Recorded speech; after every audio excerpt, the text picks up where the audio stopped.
T took one girl, $30, and 3 days to prove that even in the cold heart of America's third-largest city, a single act of radical kindness can topple a dynasty of cruelty and save a life.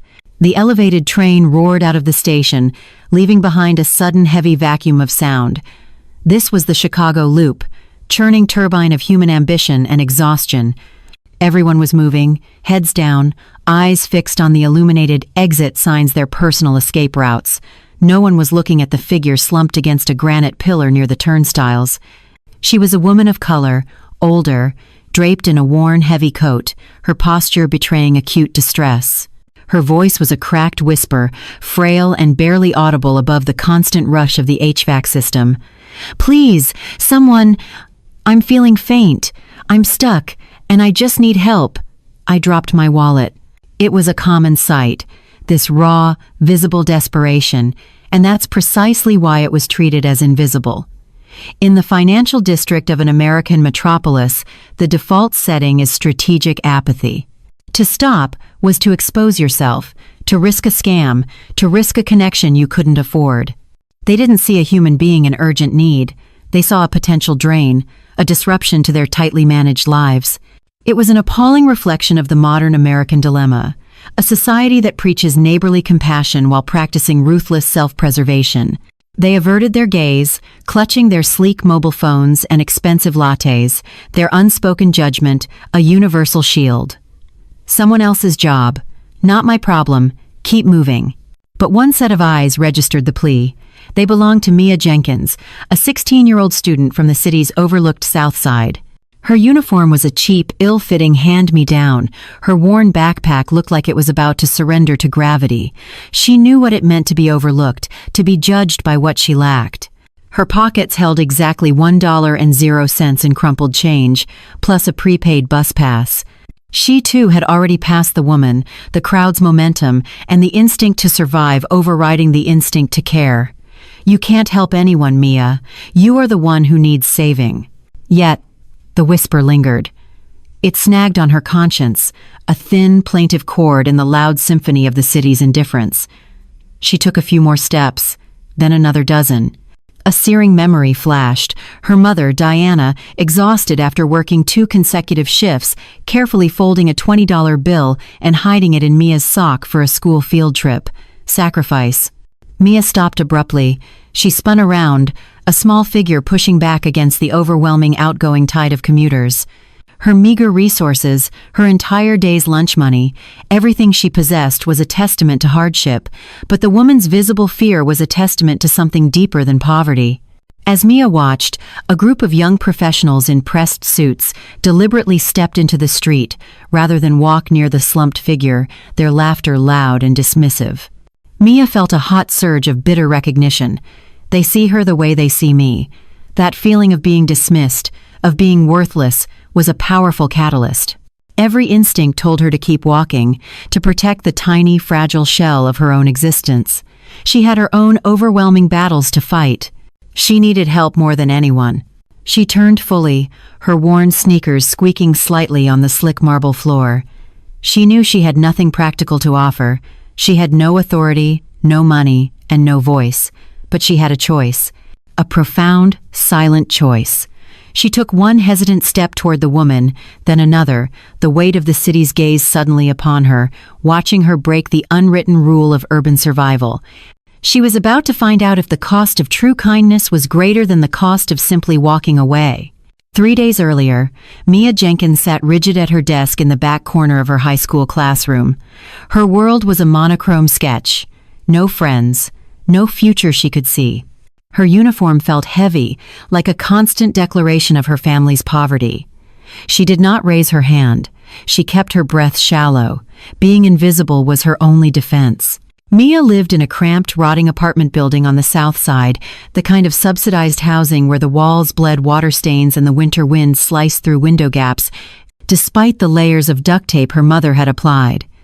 It was Section 8 housing, a constant, humiliating reminder of their place in the American hierarchy.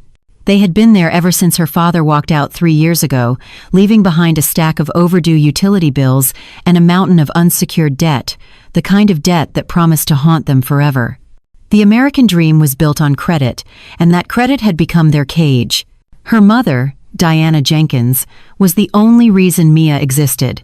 Diana stood in the kitchen, a cramped space under a single flickering fluorescent bulb as Mia walked in.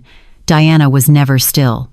She worked the early shift at a factory floor, the afternoon shift cleaning offices downtown, and spent half the night on piecework assembly for a logistics company.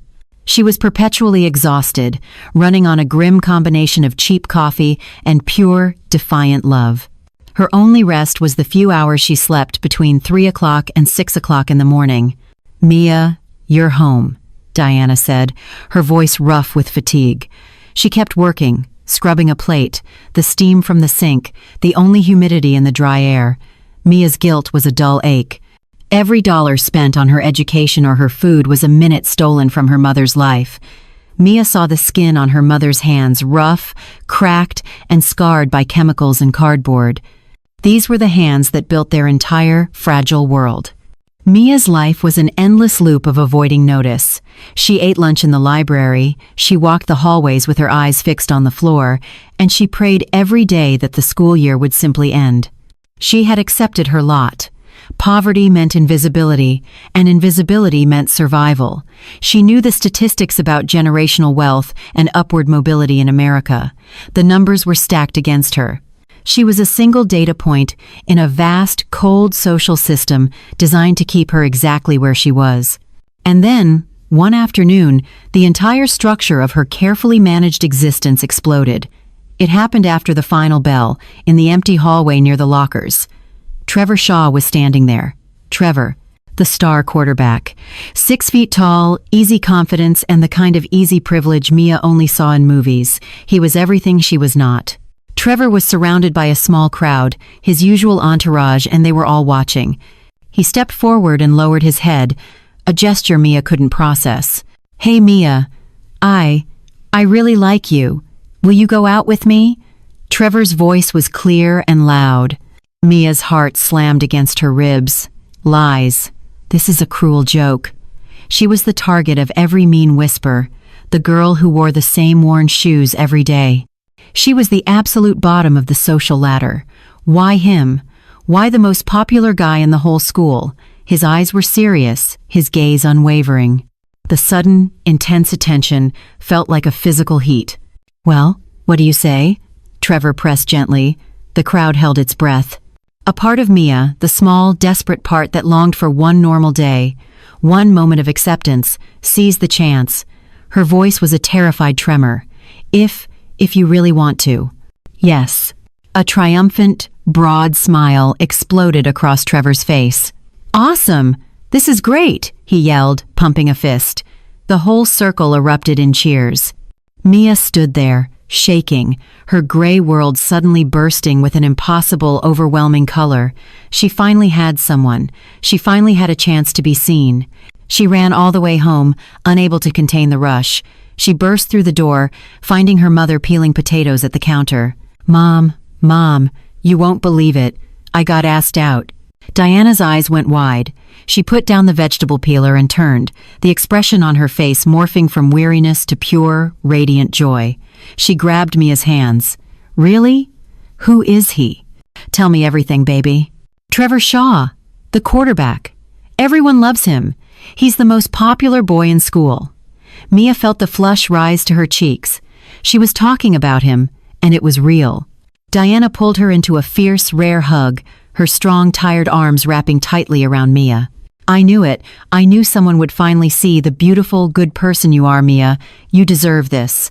Diana suddenly pulled away, her face lighting up with a plan. She hurried toward the bedroom closet, rummaging deep in a drawer. She pulled out a worn, stained envelope, the kind used for sending rent checks. "Here." Diana handed the envelope to Mia. Inside, folded and crumpled, were 3 $10 bills. $30. Mia stared at the money. "Mom, no, this is rent money, food money. $30 was a week's worth of bus fare, 3 days of groceries." It represented countless hours of agonizing, painful labor. Diana smiled, a true, profound smile that made her look 10 years younger. She squeezed Mia's hand, the rough texture of her palm a shield against the world. "It's okay. I can work an extra shift. You take this. Go on a date. Be happy. You need this, Mia. I want you to have a beautiful, normal life. Please, take it." Mia carefully took the envelope, her fingers trembling. She saw the full weight of the sacrifice in the crumpled bills. This wasn't just money. It was her mother's deepest, most desperate wish for her daughter's happiness. "Thank you, Mom. I'll never forget this day." They laughed, a genuine, uncomplicated sound that felt alien and wonderful in their tired apartment. Mia went to bed that night feeling a joy that was almost too big for her small room. The world had gone from dull, unforgiving gray to vibrant color. She drifted off to sleep, holding the envelope, utterly convinced that her entire life had just pivoted. She had no idea that the fragile new world she had just built was scheduled to collapse in less than 12 hours. Mia woke up before her alarm. She dressed an hour early, carefully smoothing the wrinkles from her cheap uniform skirt. She used a tiny amount of her mother's inexpensive lotion, a rare indulgence. Today was the first day of her new life. "I'll ask him out on a real date." She whispered the promise to her reflection, clutching the envelope with the $30 inside. A strange feeling hit her as she walked the familiar hallway toward the classroom. Laughter. It wasn't friendly. A quick flicker of movement caught her eye, a girl quickly ducking back behind a cluster of lockers, a phone in her hand. A knot of cold dread tightened in Mia's stomach. Just ignore it. Focus on Trevor. She pushed open the classroom door. The feeling of unease exploded into sheer panic. Every head in the room swiveled toward her. Phones immediately lifted, their cameras focused, the small lenses looking like 100 mechanical eyes. A flurry of muffled giggles erupted. Mia froze in the doorway. "Look, she's here. Did you get it?" Someone whispered loudly. Then, a voice cut through the noise. Trevor Shaw. But it wasn't the warm, earnest tone from yesterday. It was cold, mocking, and loud enough for everyone to hear. "Hey, Mia." "Welcome." Mia turned. Trevor was leaning against a desk, flanked by his entire, smirking entourage. Every single one of them was holding a phone, recording her. The atmosphere wasn't expectant. It was predatory. "What is this?" Mia managed to ask. Trevor smirked wider. He addressed the whole class, his voice ringing with forced drama. "Listen up, everyone. The big news. Yesterday's confession? Yeah, that was a bet." The class erupted, not in surprise, but in a surge of loud, cruel laughter. It was a vicious, coordinated roar. Mia felt the blood drain from her face. Her vision narrowed to the circle of laughing faces, the flashing phone lights. The sound was deafening, the mockery absolute. "No. A bet?" Trevor walked toward her, radiating false bravado. "Seriously, guys, you should see the footage. It was an awesome dare." The challenge was simple. Ask out the most pathetic, broke girl in school, and if she says yes, you get $100. He delivered the line with a practiced cruelty that made his friends howl with delight. $100. That was the price of her dignity, less than 3 times her mother's hard-earned gift. Mia's knees locked. She couldn't breathe.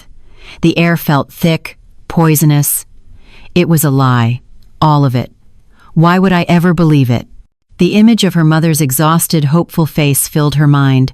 The crumpled $30 in her backpack felt like a burning coal against her spine. $100.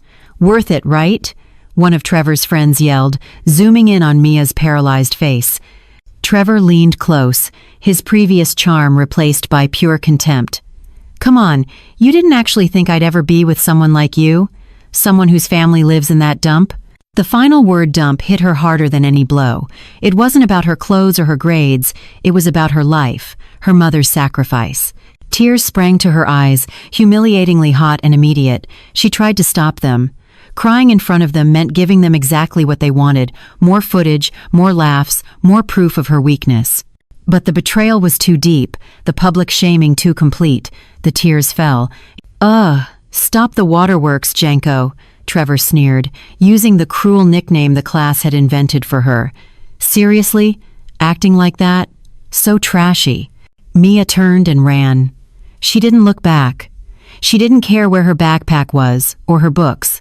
She sprinted down the hallway, the sound of their roaring laughter echoing behind her like gunfire. She ran, blind and gasping, until the school walls disappeared and she was alone, out on the street, clutching the secret of her profound, catastrophic humiliation. The school was closed for the day when Mia finally stopped crying on the rooftop landing. The sun was dipping below the horizon, painting the city skyline in shades of bruised orange and purple. Her feet moved on autopilot. She had to go home. She had to face her mother, knowing she had wasted the precious gift of hope and the $30 that came with it. As she trudged toward the metro station, her head down, a faint, desperate sound reached her ear, almost lost in the traffic noise. A plea, a quiet, weak cry for help. She had seen this figure before. Mia knew she should walk away. After everything, she had nothing left to give. Her empathy had just cost her every shred of dignity. I can't be fooled again. Yet, the low, struggling voice cut through her protective shell of cynicism. It was the same woman, the one slumped against the pillar near the trains. Mia walked a few steps past the woman, her worn sneakers barely making a sound. The desperate plea for help echoed in her mind, but her entire being was screaming, "No, I have nothing left." Her own distress was a physical wall separating her from the rest of the world. She felt utterly depleted, broken, and foolish. She had been played. She had been publicly humiliated for a mere $100. The lesson was clear: trust was stupid, kindness was a weakness, and the world was cruel. Her only goal now was to get home, crawl into bed, and find a way to make herself disappear. I cannot afford to care. She glanced back. The woman, Dr. Loretta Sterling, though Mia didn't know her name, was still there, slumped, her breathing shallow and ragged. She was a black woman, older, invisible to the tidal wave of commuters. Mia noticed the quick, dismissive glances from the passers-by. They didn't just ignore her, they actively avoided her, their expressions holding a flash of judgment, a familiar blend of annoyance and caution. It was the look Mia had felt 1,000 times the societal stamp of being other. The thought solidified. If I stop, I'm just setting myself up to be hurt again. The memory of Trevor's mocking laughter was sharp. She had invested hope and her mother's sacred money into a lie. She was not a savior. She was a victim. Mia walked on, determined, but the next few steps felt impossibly heavy. The woman coughed, a dry, painful sound. Please, someone else help her. Anyone. But no one stopped. The crowd continued its relentless flow, stepping around the figure on the ground as if she were a piece of discarded furniture. The collective indifference of the city felt suffocating. Mia realized that everyone walking past was repeating the same action that had just broken her. Cynicism. If I walk away, I'm one of them. The question wasn't about the woman anymore. It was about Mia herself. If she chose to remain cold, she would be accepting the lesson Trevor taught her that people are disposable and kindness is transactional. If she walked away, she was surrendering to the despair. She remembered the envelope in her backpack, the $30, the money for the date that would never happen. The money her mother earned through agonizing labor, given with pure, hopeful love. The money was now worthless, a symbol of a humiliating defeat. I have no use for this money. The thought was a sudden, fierce defiance against her own misery.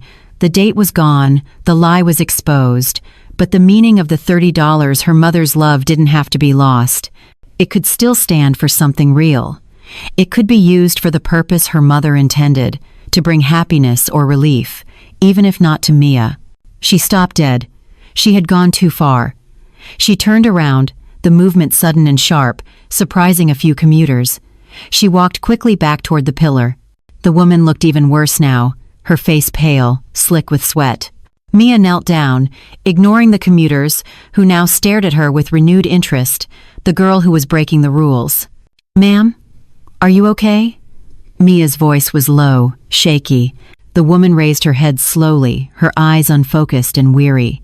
Dr. Sterling searched Mia's face, recognizing the small act of courage. Mia reached into her backpack. She pulled out the crinkled envelope and offered it with a trembling hand. I only have this. It's $30. Please take it. You can take a taxi or a ride share to where you need to go. I'm sorry, it's not more." The woman's tired eyes widened, a flicker of shock replacing the pain. "My dear, are you sure? This is a lot of money. Your allowance?" "No." Mia insisted, a faint, sad smile touching her lips. It's fine. You clearly need it more than I do. She pushed the money into the woman's hand. It was the heaviest $30 she had ever held. She stood up abruptly. She didn't wait for thanks, and she did not give her name.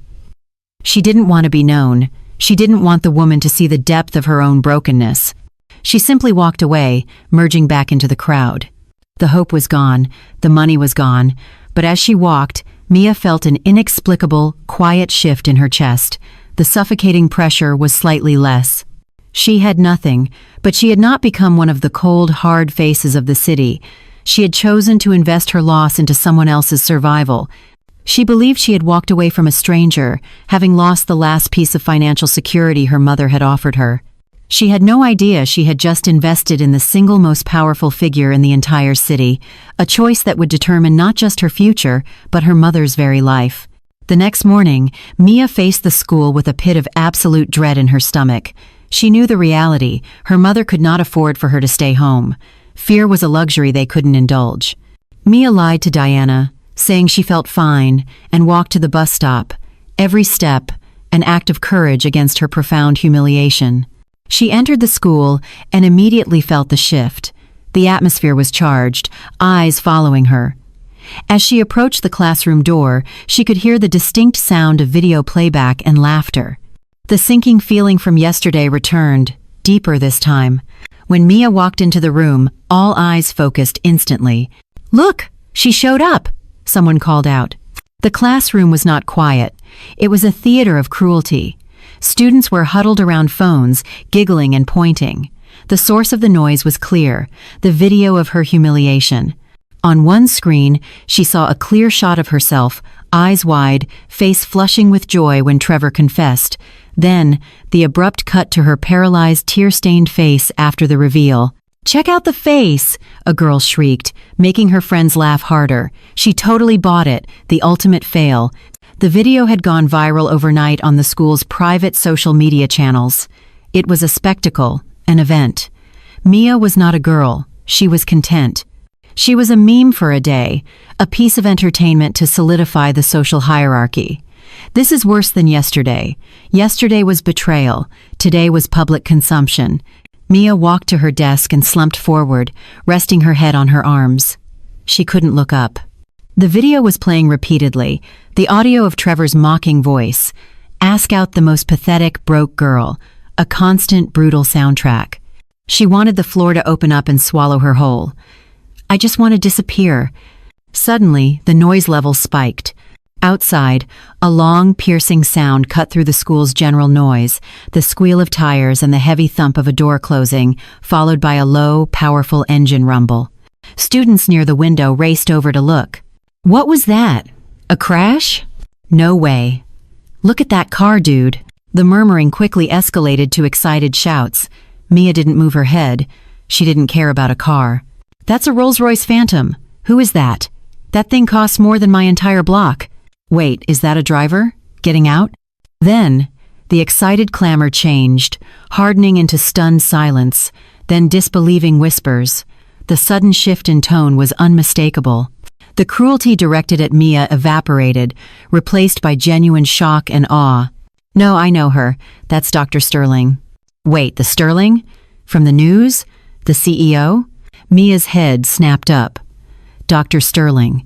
The name echoed, but Mia's focus was on the figure that stepped out of the massive black car. An older black woman, dressed impeccably, her posture ramrod straight, radiating an unmistakable aura of command and quiet power. Her presence was seismic. Mia recognized her instantly. It was the woman from the metro station, the one she gave the $30 to. The principal, red-faced and panicked, burst out of the administrative offices, followed by the vice principal and a clutch of nervous teachers. They rushed toward the powerful woman, their deference profound. "Dr. Sterling, welcome. What an unexpected honor, ma'am. How may we assist you?" the principal stammered, bowing deeply. Dr. Sterling's voice cut through the chaos, calm and absolute. It carried the weight of massive authority. "I am looking for Mia Jenkins. Is she here?" The entire school's attention, moments before fixed on the viral humiliation video, now slammed directly onto Mia. Why? How did she find me? Mia felt a profound, unwanted terror. She had wanted to disappear, but now she was the center of an inexplicable, terrifying drama orchestrated by a stranger who turned out to be one of the most powerful people in the state. She slowly stood, her legs trembling. She did not want this. She did not want to be saved by a stranger, especially not one who would draw this much attention. All she wanted was to be invisible again. Mia walked down the long hall, feeling the focused glare of every student. The weight of their astonishment was almost physical. She was being watched like a specimen under a microscope. She pushed open the heavy door to the principal's office. Dr. Loretta Sterling sat at the principal's conference table, utterly composed. The principal, the vice principal, and Mia's homeroom teacher stood rigidly, their faces pale with tension. Dr. Sterling looked different than she had at the station. Her clothes were impeccable, and her presence commanded the room. Dr. Sterling rose slowly and, to Mia's profound confusion, executed a deep, formal 90-degree bow. "Mia Jenkins," Dr. Sterling said, her voice rich with gratitude. "I looked for you. You saved my life yesterday. I owe you everything." Mia stammered, bewildered. "Ma'am, no. It was just $30. It was nothing important." "It was everything," Dr. Sterling countered, meeting Mia's eyes. Her gaze was direct and serious. "I suffer from a severe cardiac condition. I was on my way to a specialist appointment and forgot my emergency medication. I had an episode at the station. I dropped my wallet. I was collapsing. Without that money, I could not have gotten a taxi to the hospital for treatment. The ambulance would have taken too long." She paused, her voice hardening slightly. "Everyone, and I mean everyone, walked past me. They looked away.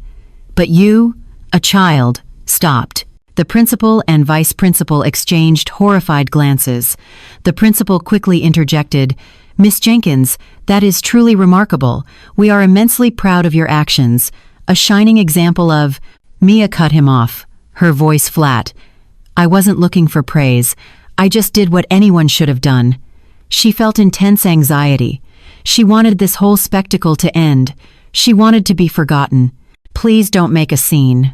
Dr. Sterling observed Mia's discomfort, a deep understanding in her eyes. "I know you didn't do it for recognition, but kindness must be rewarded, Mia. I want to help you. Anything. Education funding. Anything you need. Tell me what you want. I owe you a life debt." Mia shook her head immediately. "No thank you, I don't need anything. I can't ask for things. We don't take handouts." This was her mother's foundational rule. Be independent, never burden others. Dr. Sterling did not press the issue. She simply reached into her jacket and handed Mia a sleek business card. The lettering was engraved in gold. It had her name and a private mobile number. "Keep this," Dr. Sterling instructed gently. "Not for a reward, but as a promise.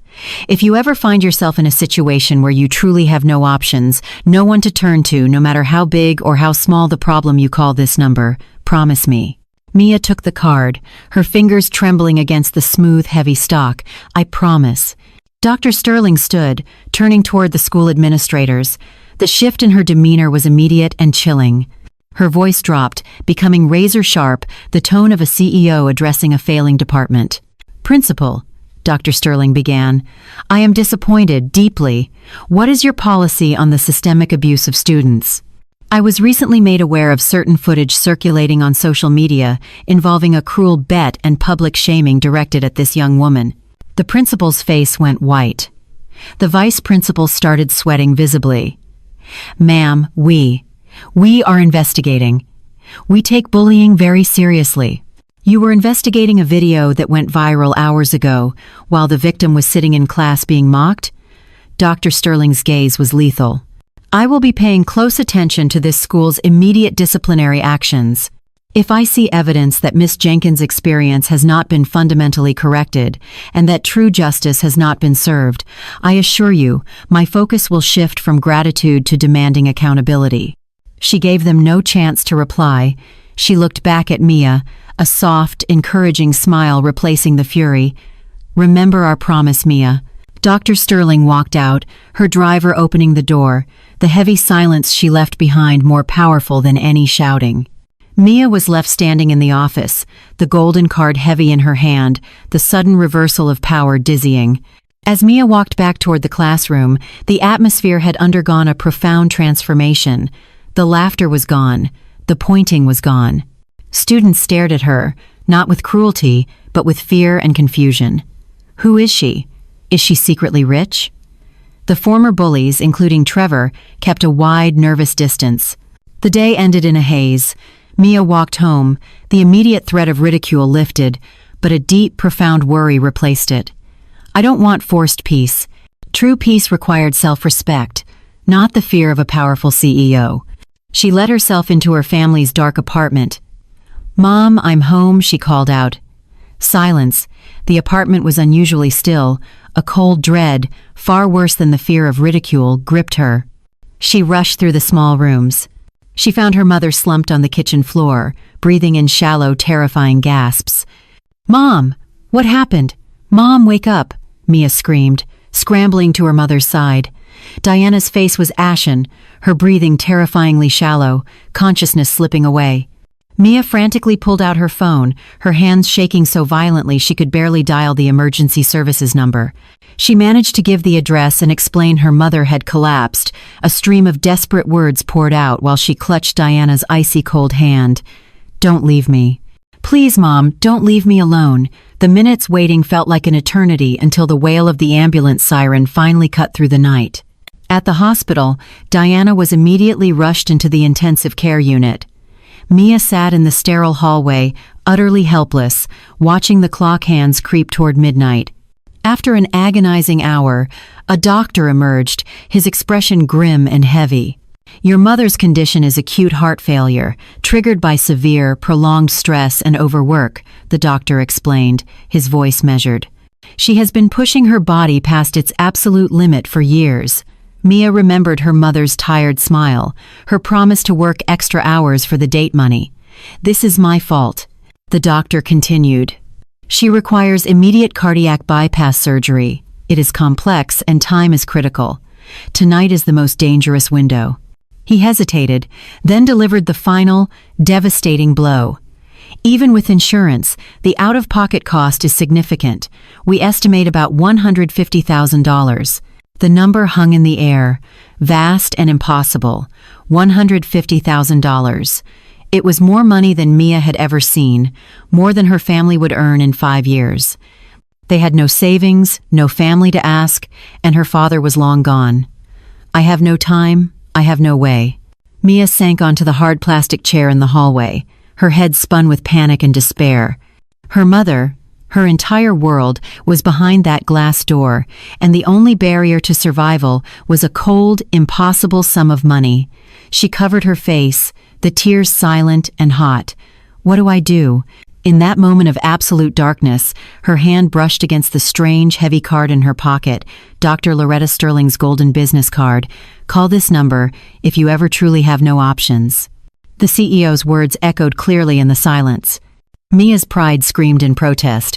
Her mother had taught her never to impose, never to ask for help, never to look weak. Asking for this amount of money from a stranger felt like the deepest betrayal of her mother's values. "I can't. This is too much." But she looked through the glass, seeing the weak, pulsing line on the cardiac monitor, $150,000 versus her mother's life. Pride was meaningless. Dignity was irrelevant. Her mother's survival was the only thing that mattered.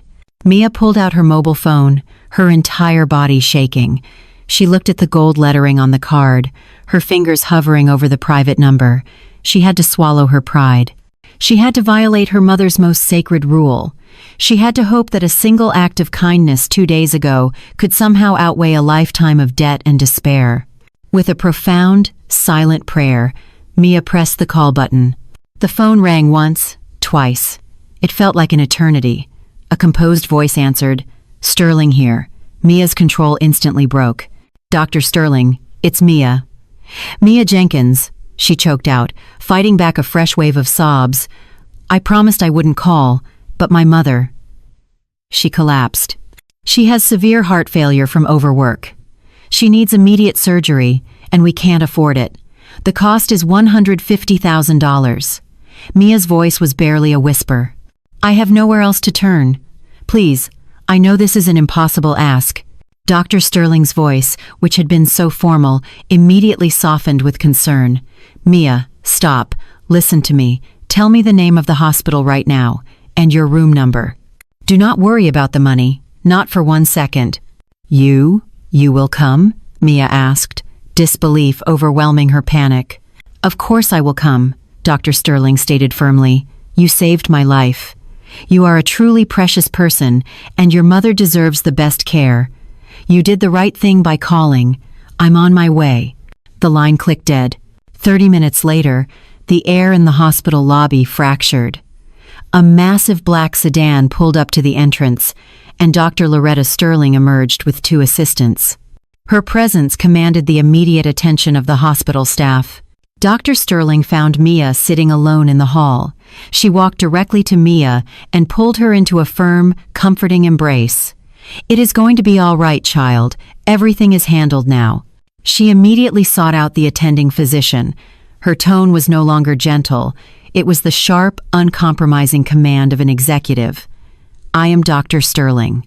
I am taking full financial and operational responsibility for Diana Jenkins.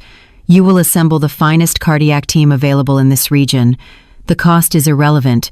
I expect the best outcome possible. Do you understand? The startled physician, recognizing the name and the immense wealth it represented, immediately conceded.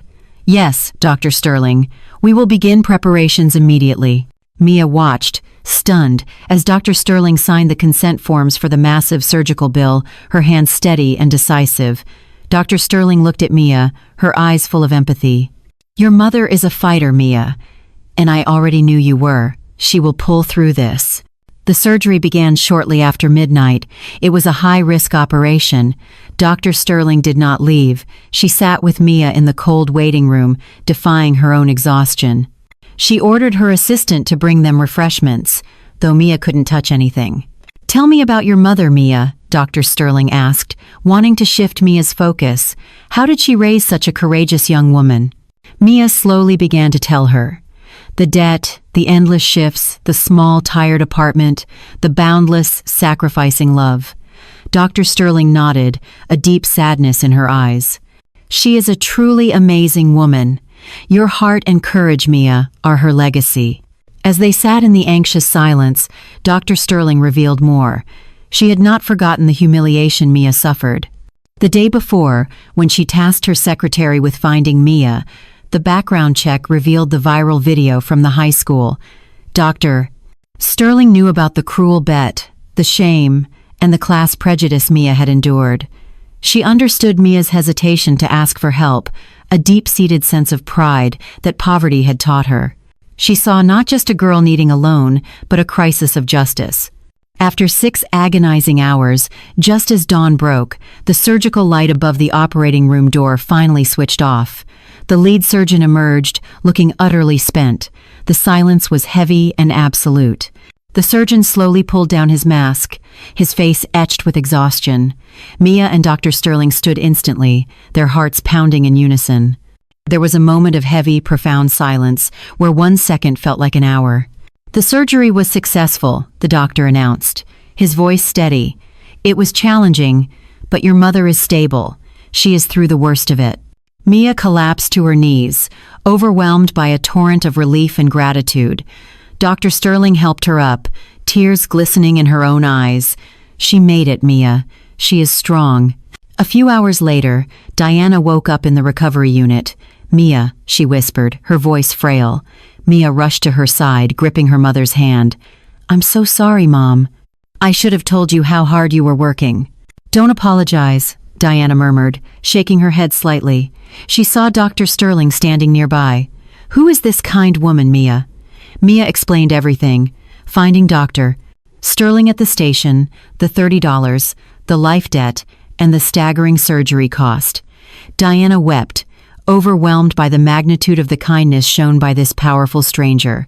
There is no way we can ever repay you, Diana managed to say, tears streaming down her face. Dr. Sterling smiled gently. You already did, Diana. Your daughter saved my life. This is not payment. It is the natural consequence of her good heart. Besides, Dr. Sterling added, looking pointedly at Mia. I want to see Mia get the happiness she deserves, and you deserve to see it too. Over the next week, Diana made steady progress. Mia spent every afternoon at the hospital.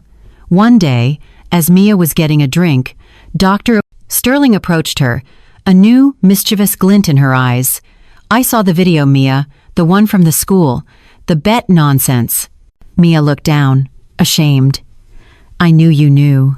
The way they treated you using people's feelings and class status as a game is unacceptable, Dr. Sterling stated, her tone sharp.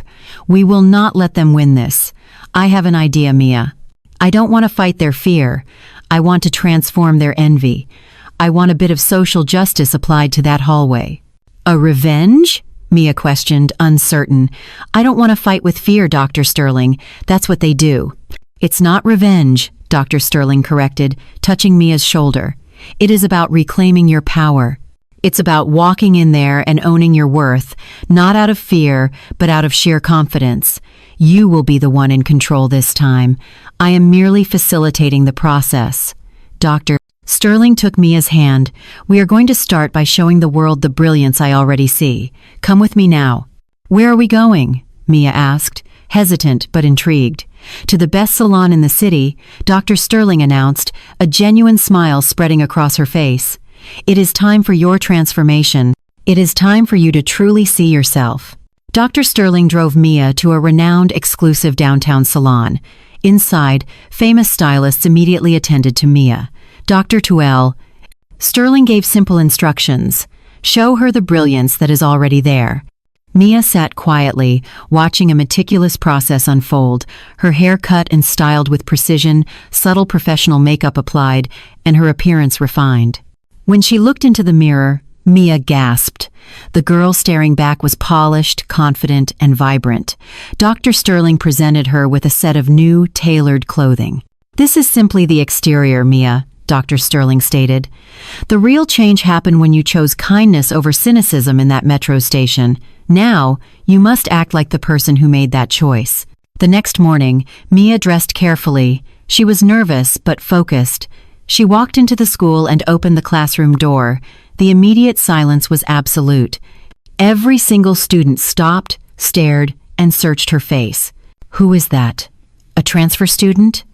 A girl whispered, utterly confused. Then the realization hit. Wait, that's Jenkins? The surprise turned to uneasy deference. The boys who had laughed awkwardly averted their eyes. The girl they had mocked was suddenly beyond their reach, untouchable. Trevor, looking miserable and pale, slowly walked toward her. Mia, Trevor mumbled, his voice low and cautious. You look great. I'm really sorry about the bet. It was a dumb challenge. If you want to talk, maybe go out sometime for real? Mia met his eyes completely calm. She gave a firm, final shake of her head. Don't talk to me, she commanded, her voice clear and strong. I don't associate with people who use human decency as $100 punchline. I know my own value now. You don't get to decide my worth, Trevor. Trevor was stunned, retreating instantly to his confused friends. Mia smiled, but it wasn't revenge. It was relief. She had chosen self-respect. Students slowly began approaching her, not out of fear of Dr. Sterling, but out of genuine curiosity. She began making true connections. Meanwhile, her mother, Diana, recovered rapidly. Dr. Sterling met with Diana before her discharge. Diana, you need stability, not charity, Dr. Sterling explained. I have a standing offer for you, a clerical position at my company, set hours, excellent benefits, and a wage that respects your dignity. Diana, profoundly grateful, accepted. Within a month, mother and daughter had moved out of the cramped Section 8 apartment. Dr. Sterling's company helped them secure a safe, clean two-bedroom apartment. Diana no longer worked grueling, endless shifts. She was home for dinner every evening. One night, sitting at their new kitchen table, eating a simple warm meal, Diana squeezed Mia's hand. It's so strange, Mia, if you hadn't stopped for that woman at the station. I know, Mom, Mia replied, stirring her soup. I wasn't looking for a reward. I just couldn't walk away. Diana smiled, tears welling up. That's why everything changed, Mia. The goodness you put out into the world came back and saved us. Kindness is the ultimate investment." Mia felt a peace she had never known. The external transformation gave her confidence, but the real treasure was the unshakable certainty of her own kindness and her mother's enduring presence.